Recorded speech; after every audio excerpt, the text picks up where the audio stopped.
got a slightly different setup for you today because this is all about Edinburgh Yarn Festival. Or actually it's all about my trip to Edinburgh and the glorious people that I was there with and how much fun we had and what we got up to. And it was all hinged around the Edinburgh Yarn Festival. So it's not specifically just a vlog about the festival itself. It's about that time that we had at Edinburgh with just fabulous people. EYF was a couple of weeks ago now almost, and it's taken me this long to garner my thoughts on it because I want this to be a useful vlog if it can be, if anybody else is thinking about going to Edinburgh Yarn Festival and taking it in. And I thought I'll try and give you some hints and tips and show you the kind of things that are available to buy, and yeah, just take you through the adventures that we had whilst we were there. Right, Edinburgh Yarn Festival 2018.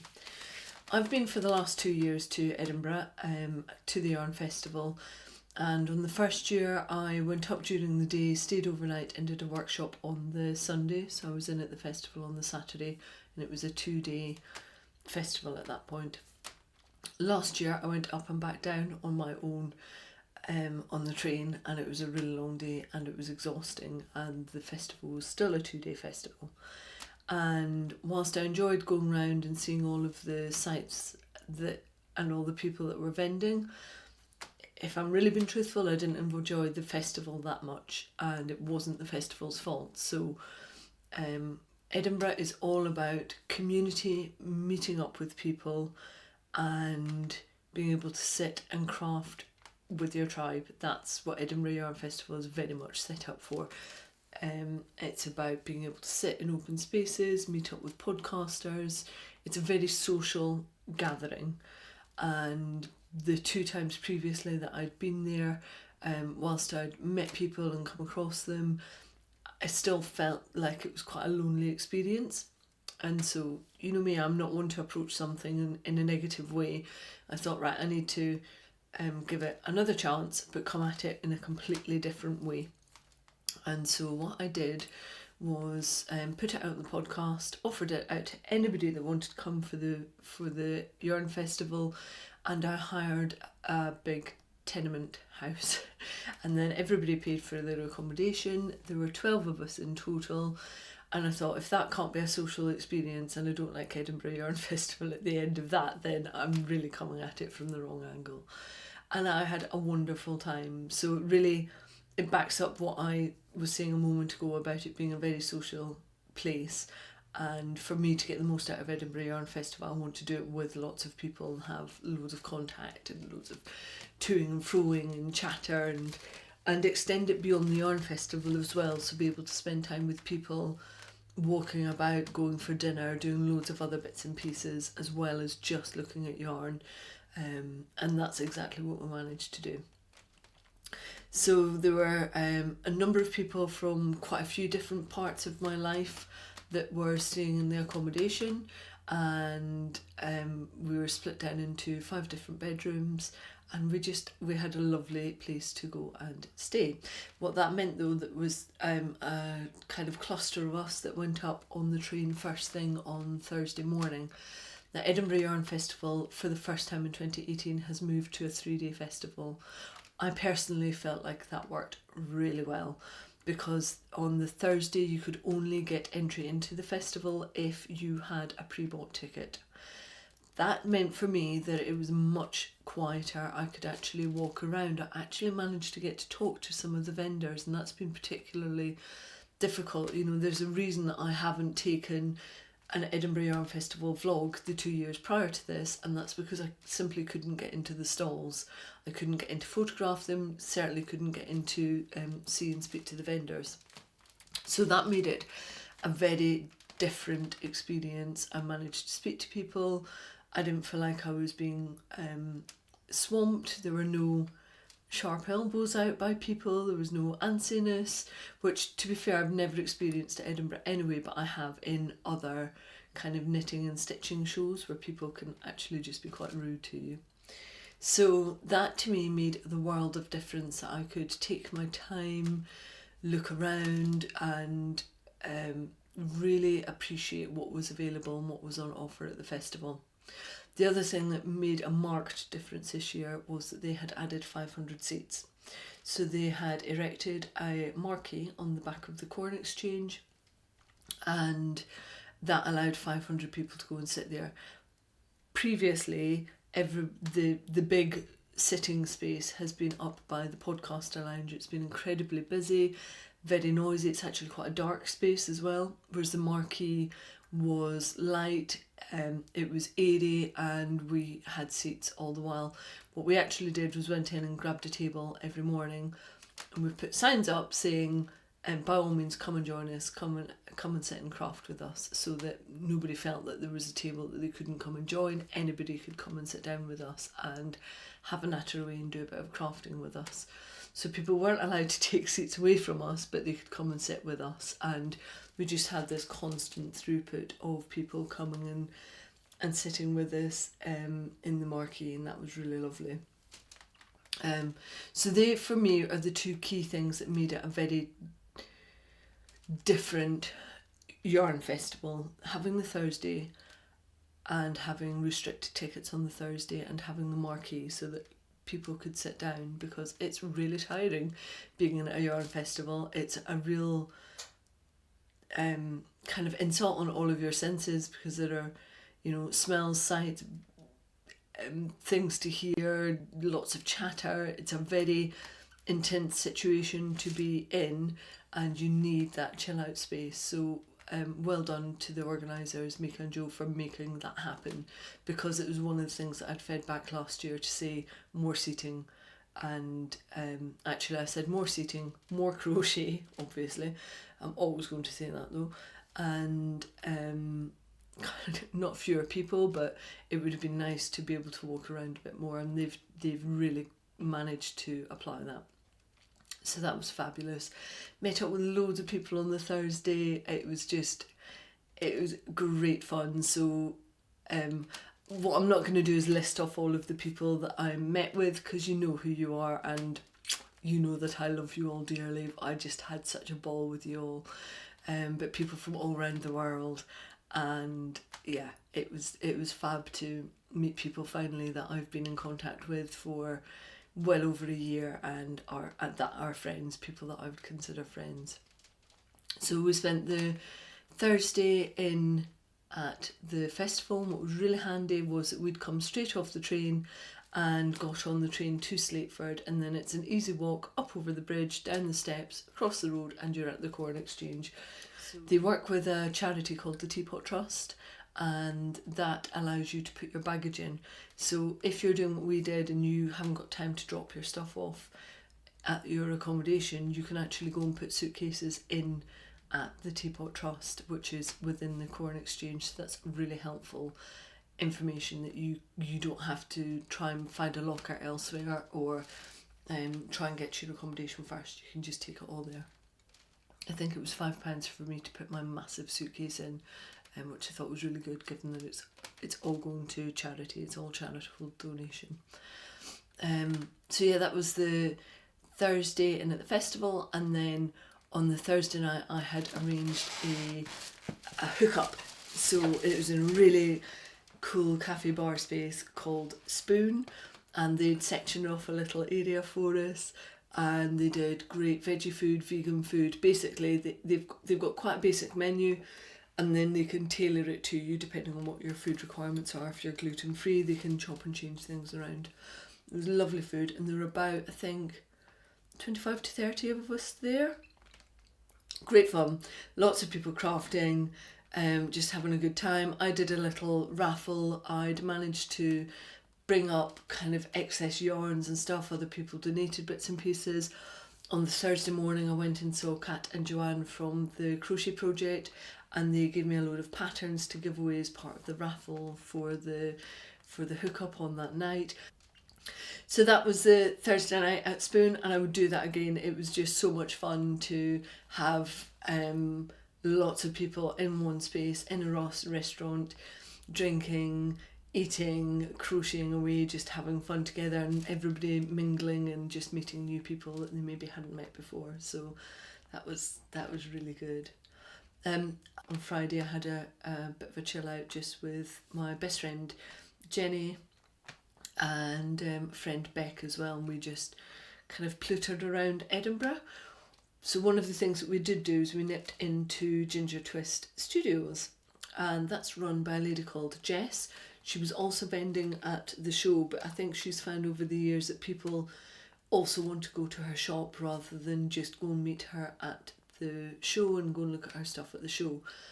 And I don't know where she was keeping her show stocked, because her shop was absolutely rammed. It was full to the gunnels, and then she had a totally full stand at the show as well. So after Ginger Twist Studios, we went up to the castle.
I find Edinburgh to be a really windy city. It's got a very open street structure and the wind just funnels down it. We had snow. It was bitterly cold. So I was very pleased for all of the shawls and wraps and gloves and mittens and stuff that I'd packed with me. So yeah, if you're going, wrap up warm, take all of your woolens. It's definitely a place to show off and wear your woolens, is Edinburgh. So we did all of that and then came back from the castle, and it was time for Jenny and I to get ready because we'd managed to bag tickets for the Ceilidh, which was, hugely anticipated. And unfortunately, Jenny and I were the only two people in our group of the accommodation, and actually of all of the other people that were there but staying elsewhere, we were the only two that managed to get tickets, apart from Alison and Vivian from the Keep Calm and Carry On podcast. So the Ceilidh is actually now held in the Marquee. I think in previous years it's been held up by the Podcaster Lounge in what I think is called the Baron Room. But what that meant was there were a lot of people in there, and quite a small dance floor for a Ceilidh, I have to say. The tickets were £45. Definitely not everybody that wanted a ticket got a ticket, but it had a buffet. The food was really nice. You were called up by table, so it wasn't a free-for-all, and people were very measured about not taking too much food, and the food was really nice quality. It was fantastic. The Ceilidh band that they had were called the Picts, really quite well-known Scottish band, and they were great at calling out the music. Great band for a Ceilidh, good at calling out, good at giving instructions. But it's really interesting when you go to a Ceilidh which is full of international people, is of course they haven't grown up doing Ceilidh dancing.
So the Ceilidh was good fun.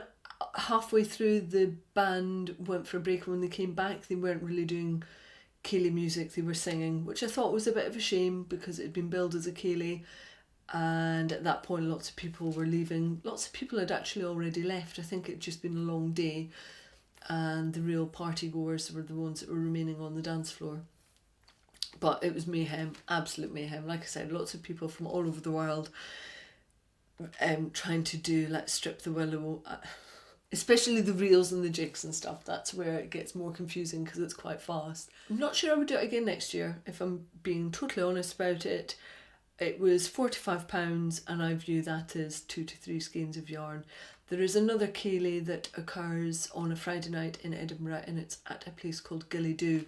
And I think what happens is that a lot of the people that don't get into the Edinburgh Yarn Festival Ceilidh go and do the Gilly-Doo one instead.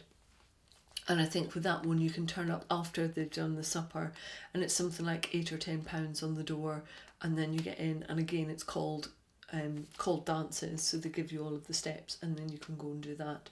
So in a few years' time, when I do Edinburgh Yarn Festival again, if I want to take in a Ceilidh, that's probably what I will go and do.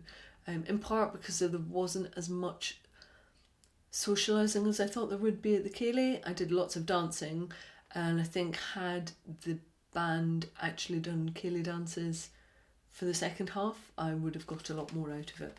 I didn't necessarily want to be doing dancing to Van Morrison's Brown Eyed Girl. I wanted to be jigging, high energy dancing. That said, I met two absolute gems at the Ceilidh. We arrived late-ish, and so we managed to just get 2 seats right up by the dance floor, and we were on a table with other podcasters, and 2 of them were podcasters that I hadn't seen any of their podcasts yet, and these 2 ladies have really, they were part of the cement of making my Edinburgh Yarn Festival 2018 particularly wonderful. And it was just one of those chance meetings, and I know that I'll be in contact with them for years to come. So the first was a lady called Sarah from Fibre Trek, and I will talk a little bit more about her when I show off the bits and pieces that I've got. Her podcast is Fibre Trek. She lives in Maine in America, and she is passionate about getting the true story of Maine fibre and wool out and known, and she's very involved, very engaging, and just wonderful. And the second person is a lady called Claire, who many of you may have heard of. She actually runs the Woolly Thistle, which is an online shop in America. Claire's actually Scottish. Do you see how I ramped up my Scottish here? Claire's actually Scottish.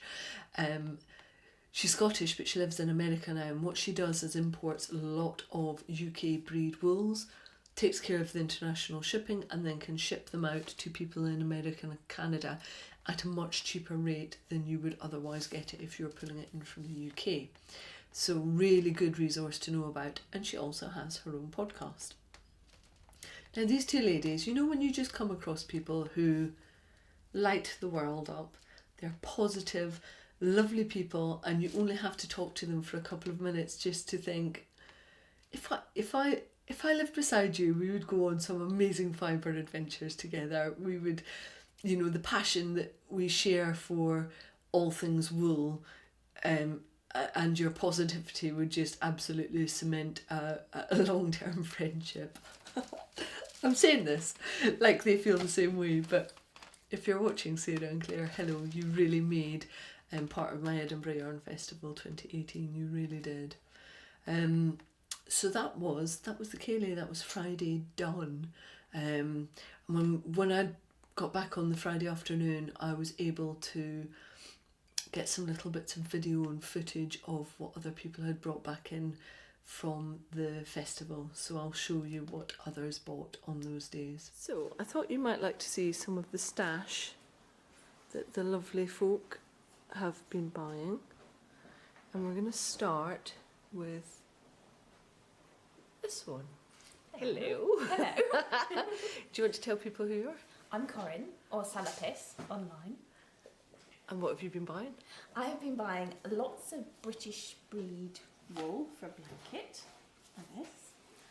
And then some lovely minis for another blanket. And they are gorgeous. And then, rather unexpectedly, discovered that I loved this magazine, Lena here. Yeah. And then had to buy a jumper's worth to make something from it. It's a good stash. Is there anything in there that you had to have? The minute you saw it, you thought, that's mine? All of it. All of it? Every single last drop of it. Single last bit, yes. Have you had fun? I have, yes. You've enjoyed EYF? Yes. Excellent. I'm going close in. It's gorgeous. This is my favourite one. Yes, that's lovely. It's beautiful. It's going to be interesting making socks from that and seeing How they work wear. with the rami in it. Yes. Lovely. Thank you very much. Okay. You have to wave. Jeez. So before I flash off the next load of stash, look at all the people. Look at all the lovely, lovely crochet people. So, who are you? I'm Lisa on Instagram, Lisa Raspberry Crochet. She's lovely. And what have you bought? I've bought a lot of John Arbon textiles Yay! all this year to make a jumper, and I have bought some Hey Mama Wolf because they are very sustainable and I love that. And I bought an Anna and Juan hook. So, I've not seen those hooks before, but they look really pretty. They are solid wood made in Germany and sealed with natural wood oil produced in Switzerland. Excellent. And your John Arbon is going to be a yoked sweater, Yes, but a crocheted one. a crocheted one. Yeah. Woohoo! Flying the flag for crochet. And the Hey Mama wool stuff is just beautiful and naturally dyed with plant dyes. It's gorgeous.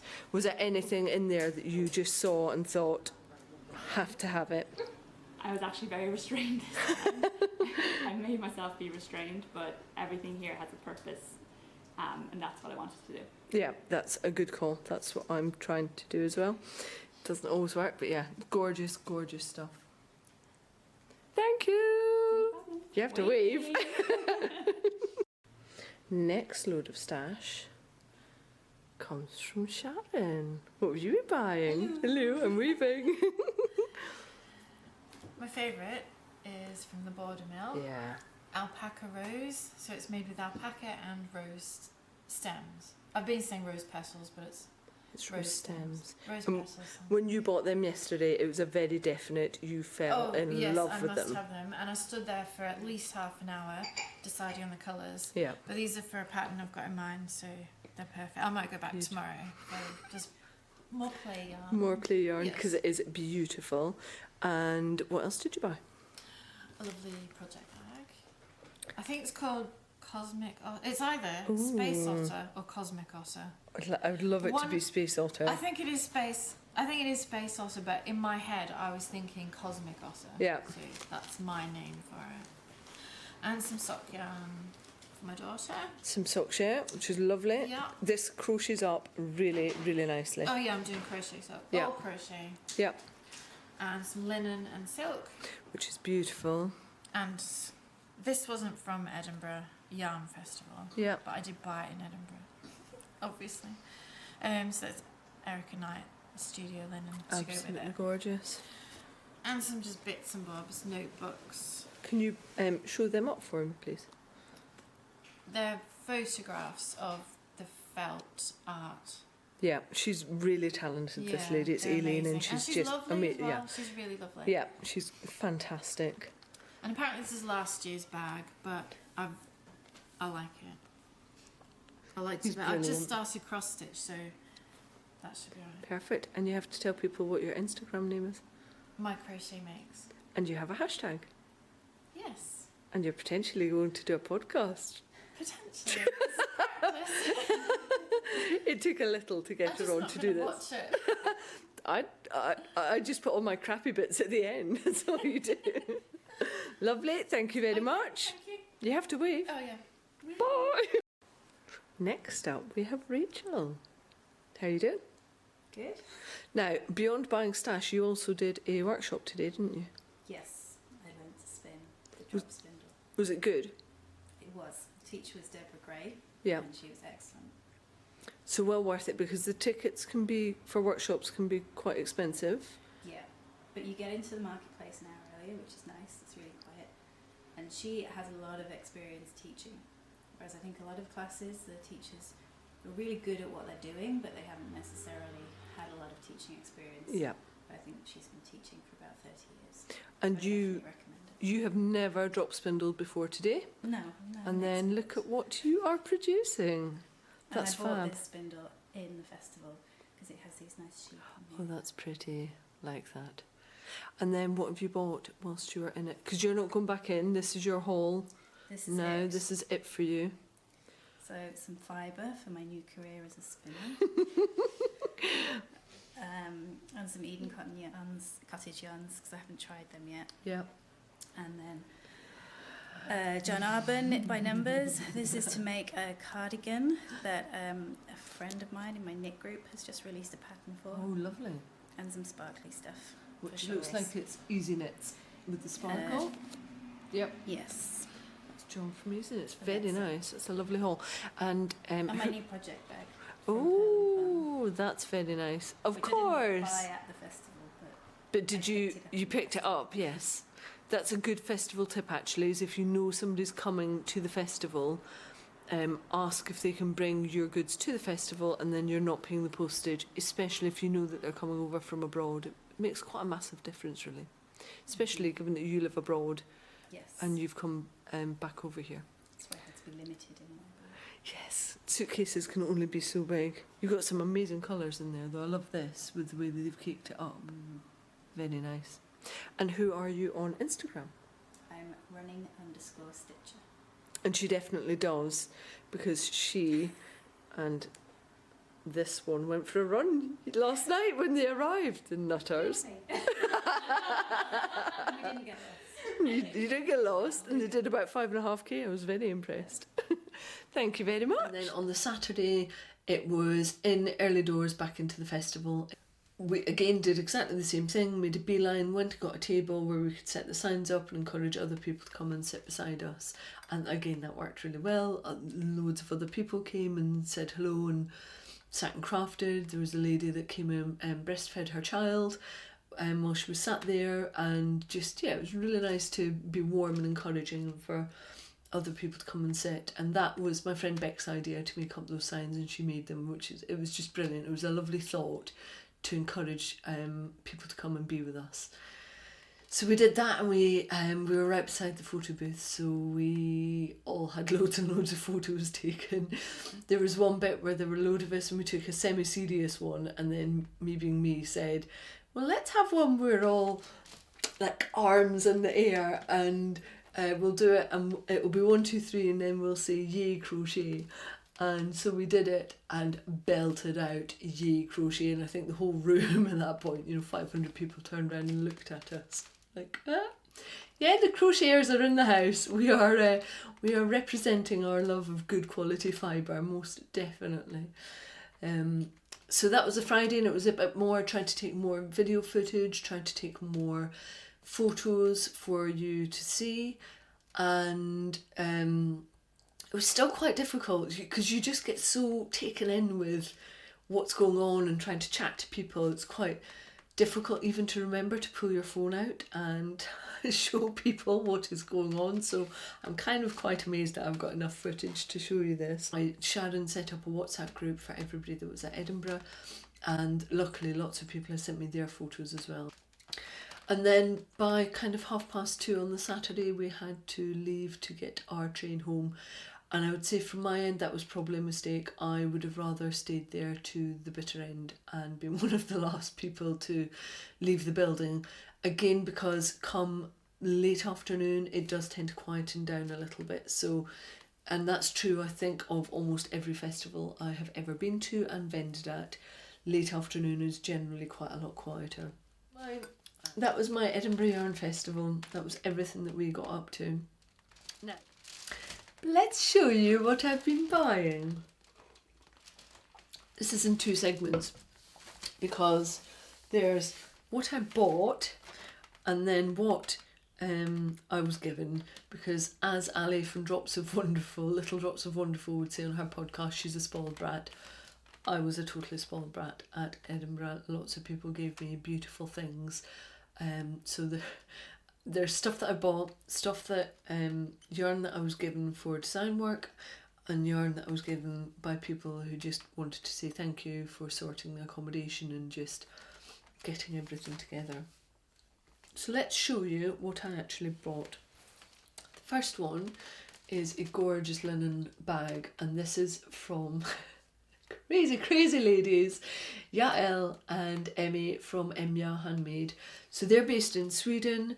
They make lovely linen bags using vintage linen, line them out, they're zipped, they've got a slight bucket base to them, and they just do really nice simple designs. This is my second bag from them, and like I say, it saved me the postage and packaging because they brought this to me from Sweden.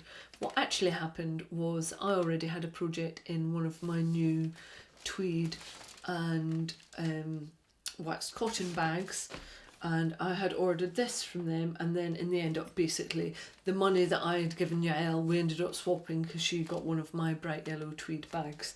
So we were sat on the Thursday night crafting out of each other's bags, which was really quite nice and special. So that was purchase number one, but I probably paid for that a month before Edinburgh. And then, well, sorry, I didn't pay for it, but I'd ordered that a month before Edinburgh. And you can hear it clunking because it's been well in use. It's got a crochet hook and a stitch marker in there, and it's a great kind of 2 to 3 skein project bag. The second thing that I had ordered online is a notebook which is called Adventures in Yarn, and it's by a really lovely lady called Emily who lives in and around Edinburgh, and her company is called Popcorn and Crocodiles. You can buy this from her website, which is popcornandcrocodiles.co.uk, and I'd heard this reviewed on the Knit British podcast, but actually in advance of that my friend Jenny had pinged me a message about it saying, have you seen this? And I'd forgotten about it, and then when I heard it on Knit British and Jenny reminded me, I was like, yes, of course, I did know about that. It's a really fab book, and it isn't just set up for knitters as much of the paraphernalia is. It's actually adventures in yarn, not adventures in knitting. And it has things like a colour wheel in it, needle gauges in it for knitting and crochet.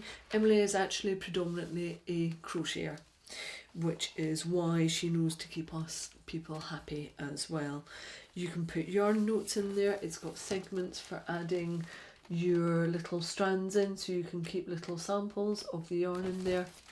Now I'm not going to go into too much detail on this because Yael bought one. She did exactly what I did and had one pre-ordered and brought in. So did Emmy. Beck and Jenny bought one when they were there, and Emily brought it to them on the Saturday, and I had already had mine on pre-order. And all of that means that at some point in the next week or so, hopefully, I'm going to try and have a Zoom gathering, so an online session with all of those people, and we are going to sit and review this thoroughly. So it won't just be me reviewing it, it will be 5 of us in total giving a review. And watch that space, because also Emily gave me one of these as a giveaway for the podcast. So I bought this one, she's given one to the podcast for a giveaway, and so that will come out on the back of the review of this notebook. But it's grey and mustard on the front. I mean, honestly, what's not to love? She had me at mustard. So that was what I had pre-advanced order, and then I went with a small list of things that I either needed or wanted, or that I knew I required for the next set of patterns that I wanted to do. So this has nothing to do with designing, this is just stuff that I've got my eye on and that I know I wanted to make. So I really want to be able to knit a shawl called Fallen Leaves. It was in Lane, I think issue 2 or 3, and I fell in love with it, and it's the reason that I bought the publication. So what I needed for that was 50 grams of mohair silk fingering weight. I could have bought some from Martin's Lab because they had the kits, but their kits were very rusty, yellowy coloured, which is great because I wear them a lot, but I wanted something that would just really pop against my standard colours, so I can wear mustard and then wear something that will go with those colours. And I found that John at Easy Knits had some mohair, and I was looking through it all, and then I liked this one, but the name had me. It's called Orion, and Orion was the first ever constellation that I recognised in the sky, and I always look for him. And so anything that's kind of called Orion automatically has my vote, and it is gorgeous, mid purple going into quite a bright plummy pinky purple as well, and I'm really looking forward to working with this. But then I had that anxious moment where I was trying to find the other yarn to match it with. Because I didn't buy the kit from Martin's Lab, I was then trying to find a skein of yarn that would work and go with it, but it needed to be 120 grams, 480 metres. That's what the pattern requires. So I'm either then looking for a skein that's 120 grams, or I would have to buy 2 100 gram skeins and have quite a bit left over. And I came across a company called Cosmic Strings, and Cosmic Strings, and I believe they are based in Edinburgh. And it's an Etsy shop which is called Knit Cosmic Strings. You can obviously also crochet with it. And it is 65% superwash merino, 20% silk, 15% yak. So it's a really nice high-end yarn that I've got there. But this is one of those love and treasure forever shawls. I find that with my crafting, some things I make because they're going to be workhorse items and I wear them all the time out in my office, or I just they get a bit battered. This one is a special shawl that I will be making. Then when I got it back, I thought it's not really the right colour, so I'm going to find a different mohair to go with this, because I really want to use the Cosmic Strings in my Fallen Leaves. I wear a lot of navy, and so the turquoise is perfect, and I will find another project for my lovely Easy Knits mohair.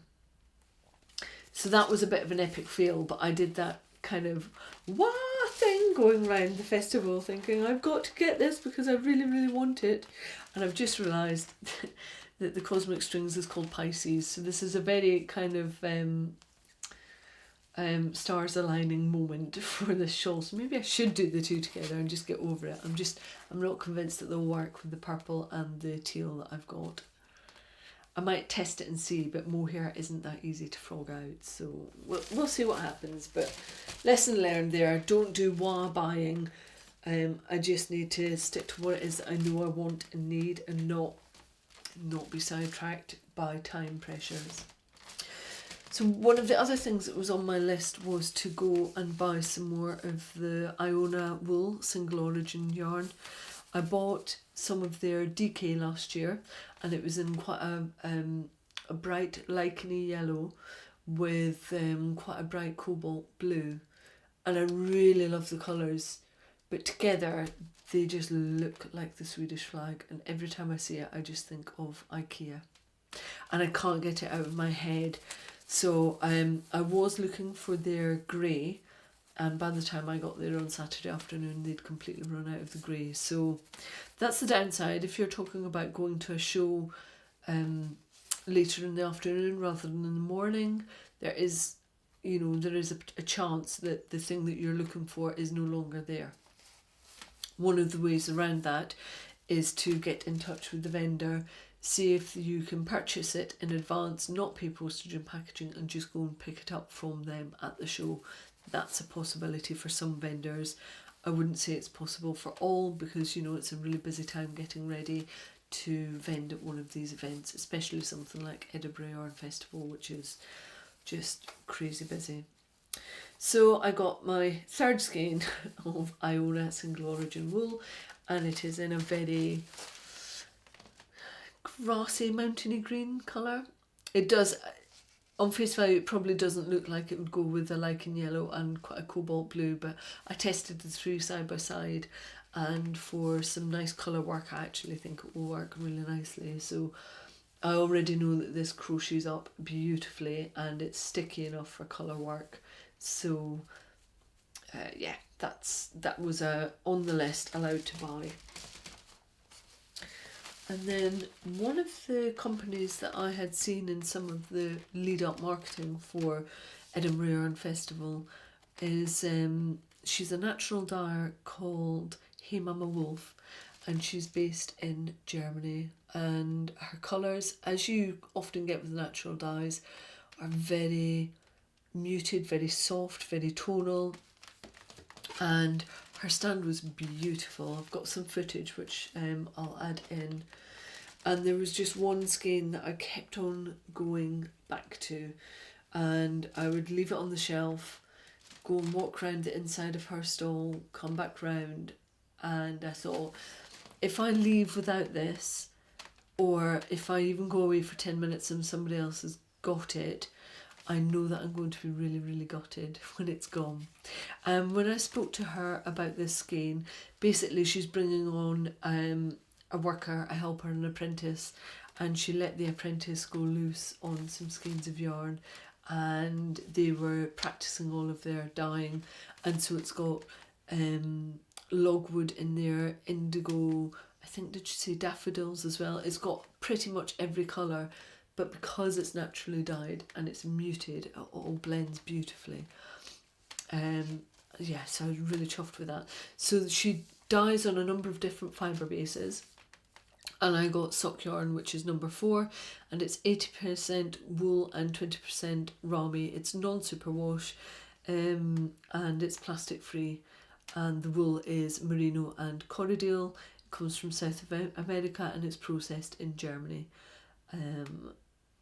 And it's called Looking for Clues is the colourway, and it was dyed on the 7th of March 2018. So this was one that I suspect was dyed specifically to come up to the festival. I really love it. So she was somebody that I was making a beeline for during the festival, because I wanted to make sure I came back with a skein of her yarn. Very pleased that I did. And the other one that was on my list was to go straight to Tanya at TJ Frog and pick up her latest wool, which is, it's a light DK, and I got 50 grams, and it's Dorset Horn, and it's sourced and made in Britain for Tanya. And really lovely, very light creamy coloured Dorset Horn. And this is part of the wool exploration that I'm doing. Louise at Knit British has released the next load of breeds, and aside Teeswater, I can't remember what the other two are, but you can do any of the Dorset breeds. So I have chosen Dorset Horn, and yeah, so you will see this come into my crocheted breeds blanket, and there will be a blog come along soon about that. I'm actually currently testing a Jacob swatch in my bra to see if there's any itch at all. It's lovely and warm, but this is one of the things that you do under the wool exploration, is knit or crochet up a swatch and then test it against your skin. So that's been in there since I showered this morning, and there is no itch with Jacob yarn on me. It's very nice. So I will be doing exactly the same thing with the Dorset Horn and every other breed that I'm testing out. And then the last thing that was on my list was to pick up a little more of the Berlin Yarn Company. These are from Seafaring Sheep, and it comes from the Isle of Berneray, which is on the Outer Hebrides. I picked up a lot of this in grey and in their peat brown when I was over on the Outer Hebrides last summer, and this one is called Reef, and it's just 50 grams. It's the new 4-ply that they're doing, and it's a Hebridean and Cheviot blend, 100% wool. But I figured, even though it's a floor ply, I can just double it up if I need to match it in with my double knitting, or I can use it in some colour work somewhere. But I really am enjoying working with this yarn. I've started a knitted jumper with it, and again I'm doing some colour work, and so I thought I'll test it out because I love the story behind this company. If you haven't read it, or you don't yet follow them on Instagram, it's really interesting. The sheep go and graze on some of the different islands, and they have to be ferried across for shearing and moved around in the different seasons. And it's just really incredible to see the story of these sheep through the eyes of a wool producer. So yeah, go and check them out. That is the Berlin Yarn Company, and they've got lots of new colours that have come on board as well. But I still, the one that I've got is this lovely tealy blue colour, but I really love the undyed natural ones that they have. So that was almost it, and then at the last minute I thought I would add in some surprise yarn, totally out of sync for me, because it's as bright as you can get. Rachel Coupey from Crochet has started doing luminous sock yarn, and I've used her yarn quite a lot for socks, and it's hard wearing and it's warm and it crochets really nicely, particularly for socks, but it also knits up well. It's a really good workhorse yarn for me, and it is 75% superwash merino, 25% nylon, and I have got bright pink and luminous yellow, like highlighter yellow. Not at all colours that would be my normal go-to colours, not even close. I haven't worn luminous pink and yellow since I was 12, and it was all the rage, and everybody had jeans with patches on, and the patches had to be really luminous colours, and that was the last time that I wore them.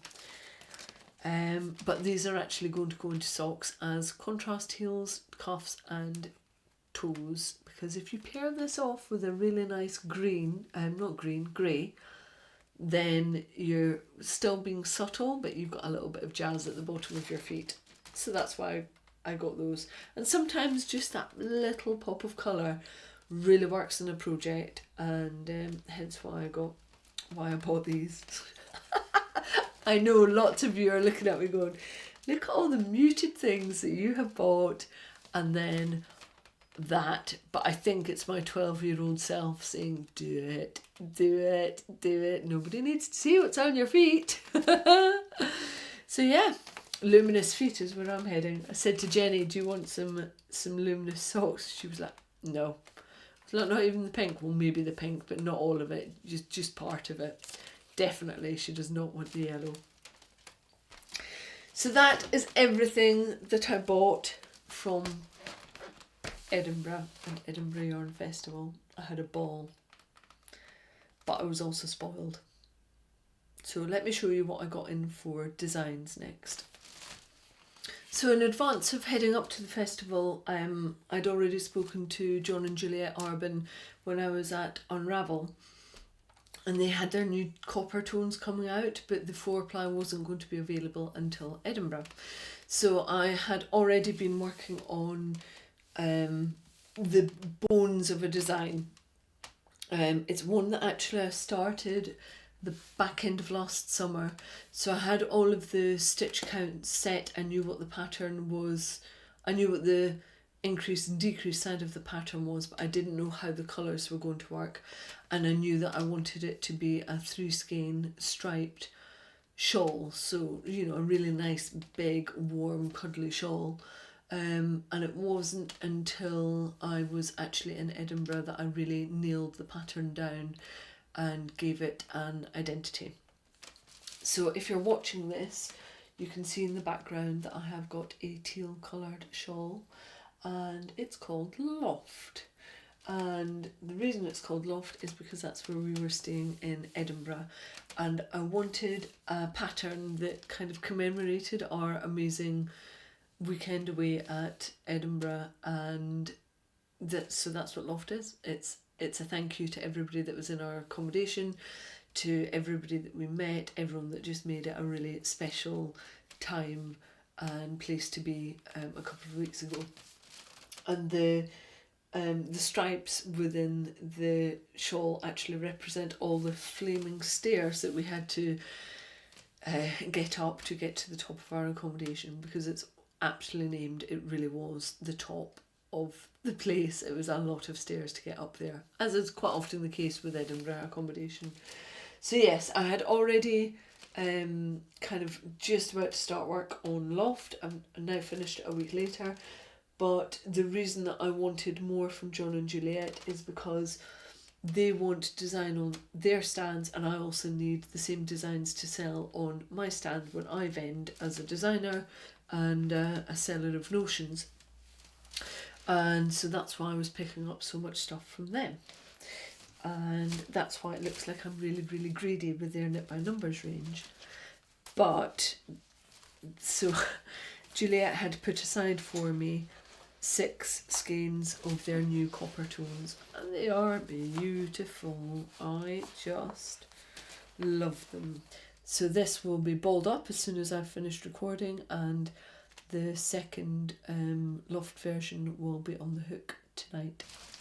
The second lot of copper is then going to be a knitted version of the same shawl. So again, I've already worked out what the numbers will be, and it will look almost identical to the crocheted one, but it will be a knitted version. And this is something that you're going to see more and more from me, is if a pattern can be done both crocheted and knitted, then that's exactly what I'll do. So I'm offering out more chance for people to make it and get to know my designs.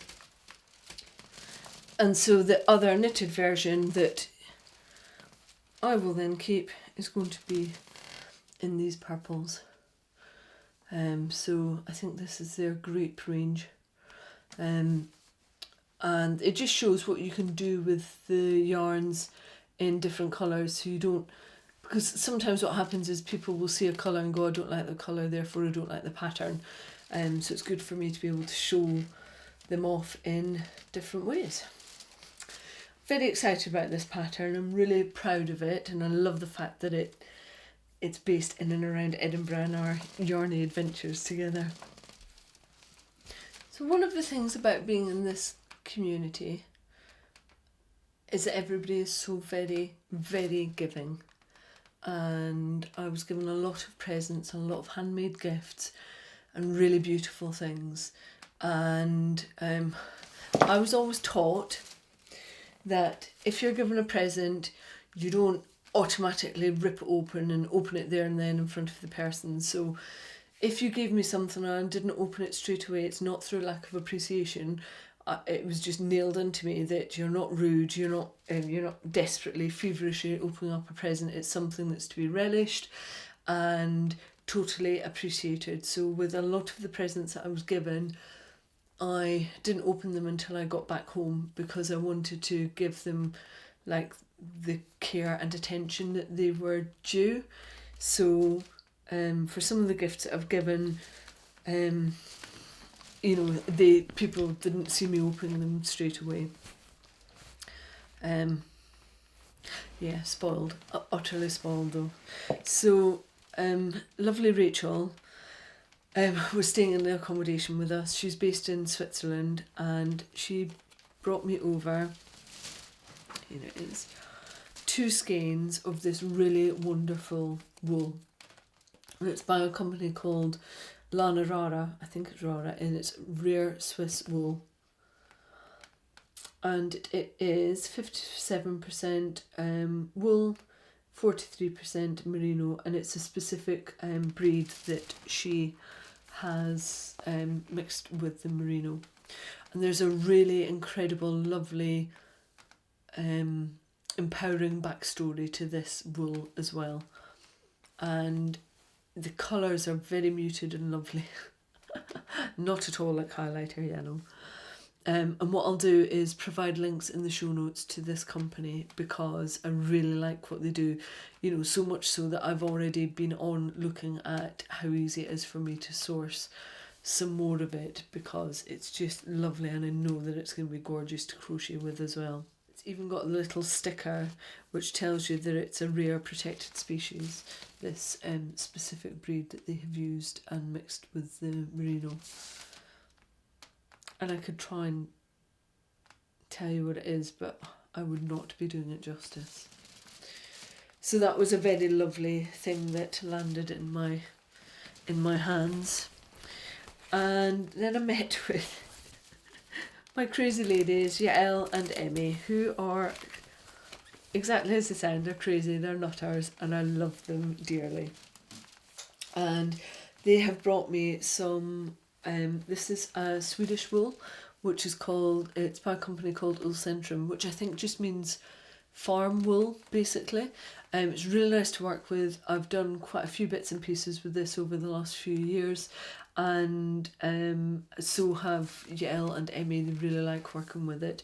And this is the undyed version of it, and it comes in all sorts of colours. If you're based in the UK, you can source this really easily through Midwinter Yarns, and it's really nice to work with, and cheapy. it's lovely. And what I'm so chuffed about is that people just know that the natural tones are for me, and that I just have a love of all things muted, and obviously now highlighter yellow. And they also gave me a skein of a single ply, really interesting looking wool. Again, it's completely from Sweden, and it was one for me to just have a play around with and see what I think. And it's lovely heather tones in it, so soft, just so soft and squishy, which is quite often the case with single ply wool. So looking forward to having a play with that. The other thing that Sweden is known for is its linen, and you can get some beautiful linens out of Sweden. And they've got a website which is yllotyll.com. I'm not even going to begin to try and pronounce that, but it's 260 metres for the 100 grams, and it's this lovely kind of magpie bluey green colour, really gorgeous. And the thing about linen, if you've never worked with it before, is on first handle it can feel really quite stiff and unfriendly, but actually as you work with it, it softens up, and when you wash and block it, it comes into its own. It really softens, it will stretch out, and it's just really, really exceptionally hard wearing. So don't be put off if you ever come across linen in the skein and think, oh, you're a bit brash, because it's not. It just needs to be worked with. It needs the energy from your hands and the warmth from your hands putting into it, and it needs that wash to really bring it to life and make it work for you. How gorgeous is that? There was also some chocolate.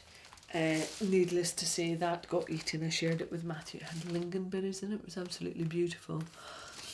Now, one of the other things that the ladies did was made me some beeswax cream, some organic beeswax cream, and it's got calendula mixed in with it, which came from Yael's garden. So a couple of podcasts ago I was saying that I suffer with my cuticles and that I get little snags on my nails because of the amount of wool that I work with. It's rare that my nails are in really good condition because my hands are working hands, and getting a manicure is never my top priority. It's just not something that I do, and so you'll never see me with gorgeous, beautiful nails. But I really struggle to look after the skin, and so what they did was made me my own little balm, my own little hand salve. And the other thing that they are about to do is pop the recipe up for us on the Ravelry thread. So if you suffer from the same issues, they will provide you with a recipe for being able to make your own beeswax cream for your hands, and it works. It's really nice on my cuticles and is helping to keep those little snags at bay. So this now comes around with me in my project bag, so that I can just every now and then keep on rubbing it on my hands. Spoiled, absolute spoiled brat. My friend Jenny bought me a Ginger Twist studio bag when she was in the festival, which is great. It's a really nice big shopper, and it's holding all of my spoiled brat items, of which the next one is a really nice ball of Romney and Marsh wools, which is Romney breed, and it's from Romney. This came from Corinne, and she, like me, is also doing a kind of British breeds blanket and a bit of exploration on it, and so we've been swapping breeds. So I've given her some North Ronaldsay, I've got some Jacob Teeswater and Ryland for her to go, and she swapped me out with some Romney, and the one that she's given me is this lovely fawny brown colour, and actually I've got some cream Romney to send her as well, so we can both see how it works with the different colours and whether there's any difference in the feel and the way that it hooks, just because of the colours and therefore the original shape that it came from. So I have 100 lovely big 100-gram chunk of pure British Romney wool to go at, which is great because I'm really powering through all of the breed swatches now. Having been quite behind for a while, I'm now on top of it and filling in the forms and doing everything I'm meant to be doing. I also received lots of lovely little badges. First one came from Charlie, who gave me my Team Crochet badge, which is from Lana Boo's shop. She's on Etsy, and it's LANABOU shop. I think Charlie's got one of these as well. So I've got a bag upstairs that I use, and that's where all of my pin badges go. So I've got one from Clarisbeth on there, I've got my Claudia one on there, all sorts. And to that I will also be adding my Keep Calm and Carry Yarn pin badge that I was given by Alison and Vivian. Really nice to meet Vivian, Alison's mum, from that podcast. I've met Alison before, and Vivian came over from the States for that, and also Caroline from Crochet Cakes podcast, who now has her own podcast, which I will link in the notes. So Caroline had come over from Puerto Rico as well, and yeah, I got to meet so many people and have so much fun, and I now have lots of extra pin badges, including a cat, which has been hand sewn by Rosina, and it's the cutest thing ever. It's really cute. A little blue cat with his little nose and whiskers all sewn on, and he's going to be added onto my project bag as well. I love him. Spoiled. He's got little button eyes as well. So cute. But that's not it. I also was given by Vivian and Alison a little bag which did have chocolates in it, and my Keep Calm and Carry Yarn podcast brooch, which is actually a really good size for a 50-gram ball of yarn. So I'm going to use it in the same way that I was using the socks that I had sewn up. If you've seen that podcast, you'll remember it. I'm going to use this in the exact same way to house my yarn, and then it doesn't matter if it skirts about the floor. It will keep my yarn clean, and the thread will just come out from the top. Really nice linen that it's made from. Vivian is an excellent seamstress. She has her own shop on Etsy called Pearl and Plum.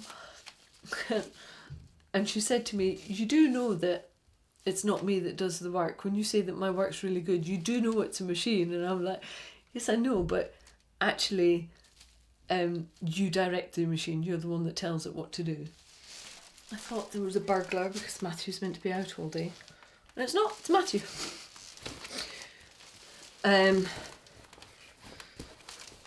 My spoiled bratitis continues because Clarisbeth also gave me a cupcake lavender sachet, which smells lovely, which I'm going to add into my... I've got lots of these dotted around my yarn stash because lavender helps to keep moths away. It doesn't kill them, it doesn't do anything horrible to them, they're just quite scent sensitive and don't really like the smell of fresh lavender. So that will go in there. And she also gave me a bag, which I love. It's got arrows on it and arrows with the feather heads on them.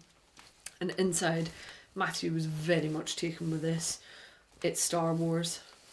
So I think he would prefer to have it this way round, showing off all of the Star Wars stuff. And I would much rather have feathers. But I think when I'm maybe making Matthew's socks, I might turn it around to the Star Wars thing. You know, anything that will make him love wool more, I'm all over that. So that came from Clarissabeth, who is starting to make her own project bags as a potential kind of income stream for her. So I'll let you know what the latest is on that when I've got more from her. But really nicely made, lovely wedge bottom to it, and lovely, but I'm spoiled. And that was all really nicely wrapped up with an F for Faye, which I'm going to hang up somewhere in the office. Maybe I've got some branches that come off with birds on them, and this might be hanging on there. And Caroline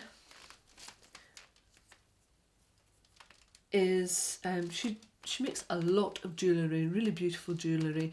If you've ever seen her own podcast, she's now got 2 episodes out, or if you've seen some of the earlier Crochet Cakes podcasts, you'll always see Caroline wearing her own jewellery, and it's really nicely done with she felts wool, and it's often quite vibrant and really nice and chunky, and yeah, it's really nice, tasteful, handmade jewellery.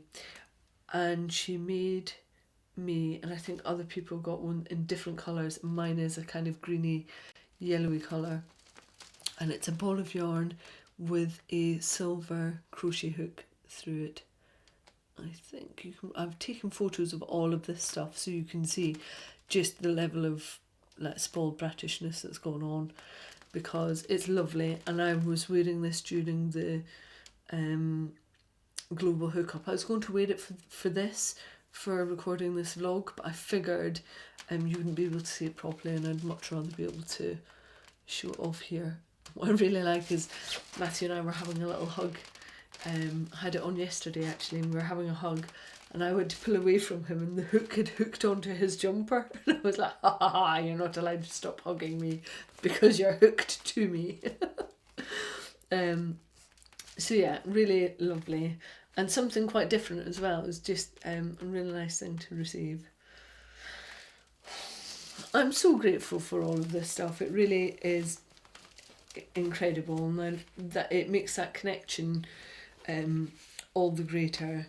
And this is the last thing that I received from somebody. So I mentioned earlier at the Keeley I met Sarah from Fibertrek, and she very, very kindly passed me at the Keeley a skein of yarn, and it's by a company called Nash Island, and it's their Tide yarn, and you can get this via Starcroft Fibre, and that's actually the mill. And if you watch any of her podcasts on YouTube, you'll see that she's got lovely connections to this micro mill, is very passionate about it, has some of her own blends made there, and has got a really lovely friendship with Janny, the lady that runs the mill.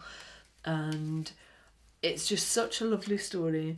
And when I'd sat down at that table for the Keeley, I'd said, oh, you get to know people a little bit, and as is quite often the case, I'll let people know my love of breed wool and what we've got going on in the UK, and how much I love to crochet with it, and I love to try and get more people to crochet with wool and with British breeds.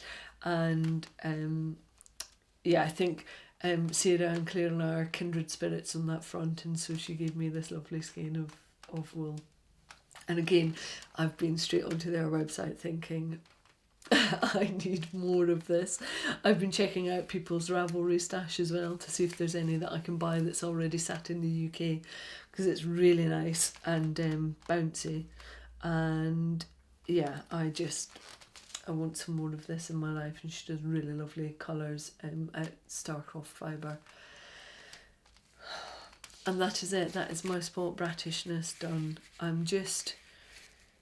I got a little overwhelmed with it all, because I know that sometimes people want to say thank you for me putting the podcast out and for the community that we're building up. And it's not, I'm in no way ungrateful for that. I just find it quite, I actually find it quite overwhelming, and I don't really know how to get that across other than to say everything that I receive is used, will be used, and is so gratefully received. I can't thank you enough for it.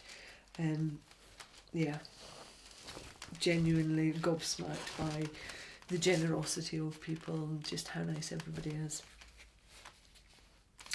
So to sum up, Edinburgh Yarn Festival, it's going to be a few years before I go again, and that's nothing against the festival in itself, it's just that I want to experience other ones. And then Lisa, who was staying in the accommodation, said, well, you know, there's a new one in Dublin and we could maybe do that next year. So it looks like if Woollin, which is the one that's in May this year in Dublin, if that's a success and they run it in 2019, who's up for a little fibre frolic over in Dublin? Let me know if you are. Lisa's going to help me organise it, because she's a local lass. She knows what to be doing and what shenanigans we can get up to. But it looks like I'm organising helping to organise another yarn festival, not retreat. So, if you want to get in on the action for Dublin, May 2019, ping me an email and I will start to gather numbers and start to get the details together. It was this time last year that I started doing the Edinburgh stuff, so I would probably do exactly the same thing for Dublin and start the planning and getting ready to rock and roll with it. If you fancy, let me know. Right, I'm done. Thank you very much to everybody that was part of my Edinburgh Yarn Festival experience, to all the nutters, to the people that I was sharing accommodation with, to just everybody that made it so much fun. And I really mean that, it was so much fun. I loved it. Thank you very much. Love to you all.